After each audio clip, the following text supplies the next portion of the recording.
સમાચાર મહીસાગરથી જિલ્લામાં સતત બીજા દિવસે ધોધમાર વરસાદ વરસી રહ્યો છે। લુણાવાડામાં 2 કલાકમાં 4.5 ઇંચ વરસાદ પડ્યો।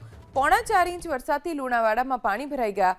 માંડવી બજાર, હાટડિયા બજારમાં પાણી ભરાઈ ગયા। હુસૈની ચોક, પીપળી બજાર, વરદરી રોડ પર પાણી ભરાઈ ગયા છે। સંતરામપુર તાલુકામાં 2 ઇંચ વરસાદ પડ્યો છે। આ તરફ કડાણામાં પણ 1.5 ઇંચ જેટલો વરસાદ વરસી ચૂક્યો છે। મહીસાગર જિલ્લામાં મોડી રાતથી જે વરસાદી માહોલ જોવા મળી રહ્યો છે। લુણાવાડા શહેરની વાત કરવામાં આવે તો સવારે 4 વાગ્યાથી અવિરતપણે લુણાવાડા શહેરમાં વરસાદ વરસી રહ્યો છે।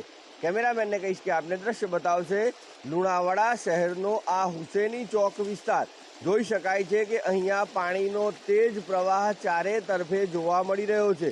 લુણાવાડા શહેરમાં જે વરસાદ વરસી રહ્યો છે તેને લઈ અને તેની અસર જનજીવન ઉપર જોવા મળી રહી છે। પાણીનો તેજ પ્રવાહ વહી રહ્યો છે। આ લુણાવાડા શહેરના મુખ્ય માર્ગો છે।